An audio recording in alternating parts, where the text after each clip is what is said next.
Oi, hoje a gente vai fazer um vídeo um pouquinho diferente, que é inusual eu usar um cenário, digamos, mas hoje eu estou aqui no Radcliffe, que é o Instituto de Estudos Avançados de Harvard. E eu vou sentar aqui hoje para falar com vocês sobre as eleições no Brasil. Olha só que curioso, né? Vamos aqui, olha, queria começar por essa plaquinha, né? Então, seja bem-vindo ao Instituto, que é de pensamento e de altos estudos. São os pós-graduados que estão aqui. Por favor, respeite esse espaço e todos que compartilham isso, tá? Aí aquelas dicas sobre cachorros, cigarros, lixos e outras provas do caminho humano, né? Então vamos lá.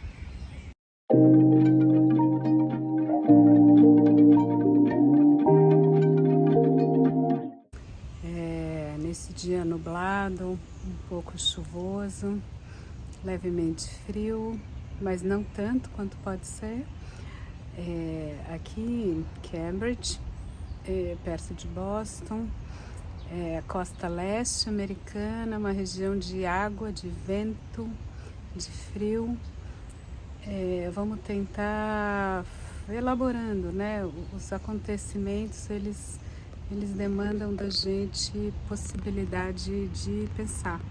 E que bom, por isso que eu quis conversar hoje nesse Instituto de Pesquisa de Altos Estudos, de uma das universidades mais antigas, aliás, é a mais antiga dos Estados Unidos, fundada em 1636. Então, vai fazer 400 anos que a modernidade já começou a buscar a ideia de que o pensamento, os livros, a ciência, a observação, a mensuração são metodologias, são formas da gente estar no mundo que podem trazer resultados melhores para o máximo de bem-estar. Então a gente vai mudando o paradigma de um supremo bem, de um supremo Deus, de uma lógica de milagres, fantasias ou mal, satanismos, incorporações, possessões, para uma outra e diversa lógica, que é de construindo pouco a pouco, de fazer pesquisa, de fazer debate. E aí, isso é modernidade, isso é ciência, discussão, política, a nova política moderna, democracia, a liberdade das ideias, tirar deuses e tirar líderes autocráticos, reis e generais e força. Bom, continuando. A gente tá há então alguns séculos, que é bem por aí, né? A fundação aqui da universidade, ela vem junto, olha que curioso, no mesmo tempo histórico do Descartes, com seu discurso do método, suas meditações, o cogito famosíssimo, cogito cartesiano, penso, logo existo. Então é o pensamento que diz o que a gente é. Seria a res cogitans, a coisa pensante, uma espécie de foco da humanidade, e que para além das paixões, de patos, dos afetos, das estratégias, das retóricas, a gente ainda teria, e a gente ainda acredita nisso, né? Tanto que eu escolhi este cenário justamente para a gente pensar, que essa é a proposta, a elaboração do que a gente viu, do que se revelou para nós nessas eleições, nesse primeiro turno, que sobretudo elege o Congresso. Essa aqui aí não tem segundo turno, né? Aí tá desenhado. E a gente já viu, esse desenho se renova 1/3, o que não é pouco. E cada estado foi lá, colocou seu senador, a gente escolheu deputados federais para a Câmara. A gente, né, no Brasil tem um estatuto bicameral, tem 2 câmeras. Vocês lembram o projeto arquitetônico e Lúcio Costa e os desenhos do Niemeyer, aquele desenho do Congresso famoso para cá, né, que é muito bonito até essa comunicação com o alto, com a terra, a gente sempre tentando falar, né, para os mais altos desígnios da gente mesmo, para os subterrâneos, e tentando fazer essa ponte. Qual foi o deputado federal mais votado? Eu vou começar por aí. Eu vou pegar só 3 grandes blocos aqui para a gente pensar hoje, para começar essa conversa. Um garoto de Minas Gerais, é um garoto mesmo, né? Tem 26 anos, é um moço que tem a arte de comunicar com pessoas, deve ter, porque foi o mais votado, e tem um discurso claramente anti-vacina. Então, olha só que interessante, eu convidaria esse cara a vir aqui, né? Eu quereria que ele viesse aqui, porque ele comunica tão bem, sobretudo a partir de um celular, que ele nasceu onde? Ele nasceu nas universidades. Não tem possibilidade de você descobrir coisas se você não sabe como as moléculas funcionam e como aqui a tecnologia mais alta, menor, né, nano, mínima, minúscula, para você colocar cada vez mais potência numa menor área. Como você comunica elétrons. Isso é revolução eletrônica. Vocês estão ouvindo, estão passando pessoas aqui e elas estão discutindo, elas estão montando mesas, simpósios, congressos, saindo daqui montando startups que depois vão fazer grandes laboratórios. Então, o laboratório Moderna, por exemplo, vocês lembram, foi um dos que fizeram vacinas. E eu aprendi, porque eu estou vivendo aqui com uma bióloga molecular que me ensinou que Moderna é Mode RNA, então é o modo RNA. Foi essa startup que saiu daqui, do MIT, de Harvard, com pesquisadores, que descobriu como é que o RNA, que é uma partícula da transmissão do código genético, como é que esses pedacinhos do nosso código de informação conseguem fazer uma comunicação com outros pedaços e destruir o que a gente quer e preservar, destruir o que a gente quer destruir, o que a gente não quer com a gente, e preservar o que a gente quer com a gente. Essa é a base das vacinas modernas. Essa é a nova tecnologia de vacinação.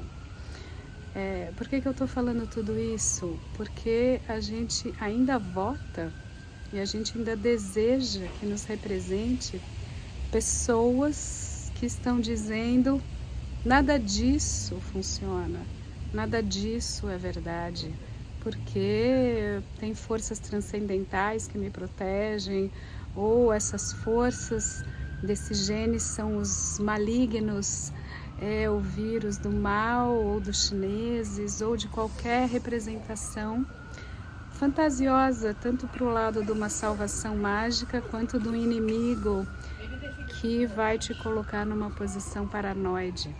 Então, será que a gente já não está... E não é ontem, não é os anos 2000, gente, é século 17. Eu estou falando de Descartes, eu estou falando da fundação de Harvard, eu estou falando de tecnologia, de modernidade, eu estou falando de uma virada da história humana que já tem séculos. Então a gente pode confiar. A gente não precisa ter tanto medo da razão, da ciência. A gente pode pensar em sofisticar formas do debate. Outro campo de mais votados, né? General Pazuello, General Hamilton Mourão, Capitão, Soldado, Delegado. Tem vários votados que foram nessa linha. Então eu estou saindo da ciência, da negação da ciência, para ir ainda para a crença na força, para a crença no exército, na potência da hierarquia, da verticalidade, da ditadura. Você vê como é antigo, né? Lógicas triangulares, onde eu acredito no mito, no chefe, no Deus, naquele que é o mais forte, que tem mais habilidade na guerra. Então também são forças. Será que a gente precisa dessa verticalidade, do vértice do líder? A democracia e justamente a ciência, o debate não é troca. Quanto mais horizontal, mais interessante, mais diversidade, mais horizontalidade. Por que isso? Porque a gente aprende o novo. Porque aí a gente tem ideias realmente originais, inusitadas, inesperadas. E é assim que a gente vai descobrir o segredo da vida e do código de transmissão genética. Como é que a gente vai, por exemplo, jogar uma nave para explodir contra um meteoro? Isso é sensacional. Como é que a gente vai se proteger, o nosso planeta? Como é que a gente vai discutir o ar, discutir o clima, discutir a água, discutir uma mínima limpeza de tudo isso, ar limpo, água limpa? Como é que a gente vai fazer energia? Toda a discussão, né? Século XXI, bem-vindo. A gente vai ter que pensar outras matrizes energéticas. Como que você vai descobrir isso se você não coloca pessoas diferentes em níveis igualitários para poder discutir, para poder pensar? Mas não, a gente vai acreditar na verticalidade, na força. E no que mais? Palhaço, tiririca, humor, reeleito e reeleito e reeleito. Gente que faz piada, né? Ou Kid Bengala, a estratégia do meme, a lógica de fazer piada, de fazer graça. É como se isso fosse uma salvação, um alívio cômico no trágico. Só que em vez de ficar só no pedacinho do alívio cômico, é como se a gente precisasse continuar para sempre, on and on, numa palhaçada muito longa, né? Não saísse da graça, não saísse de uma estética carnavalesca para o cotidiano. Mas no cotidiano você precisa comer, ver o que você faz com os detritos, qual o circuito dos lixos, dos dejetos, como você come, como você se aquece. Vocês estão vendo aqui está mais frio, hoje está chuva. Né? Tive que vir aqui para uma marquise, para um lugar coberto. A gente precisa construir lugares cobertos, proteção para a gente. Para fechar aqui, o último bloco, que também está na lista dos mais votados, é justamente um tipo de política, né, de figuras que usam retóricas inflamadas e que partem das mentiras e das fantasias e dos jogos, né, esses jogos retóricos, né, se você tivesse um pouco de aula justamente de lógica, aquela coisa SCP, o silogismo, a premissa maior, menor, como aprender a pensar, porque a gente aprende a pensar. Então, assim, Zambelli, Lira, Kicis, curioso, né? Curioso, como se a gente quisesse jogar tudo que a gente aprendeu, e a lógica, ouve bem, está lá no Aristóteles. O Frege vem e vai dar uma virada. Tem toda uma junção da psicanálise com a matemática, a topologia e a lógica, para a gente pensar, aprender a pensar sobre o pensar, poder raciocinar melhor, já que o pensamento é a base do que a gente pode descobrir de melhor, de mais interessante, que a gente aprenda o que é o pensamento, com algum afeto, né? Com algum afeto, sem recalcar muito o corpo, nem a pulsão, e deixar a linguagem vir na sua densidade, com essa linguagem vivida, histórica, ancorada, que é a da psicanálise, que é mais viva, mais interessante. É isso, né? Algum pensamento, muita linguagem com o corpo, com afeto, com uma integração de todas as partes do ser. Vamos lá, quem dá, tem tempo de vida aqui. É isso.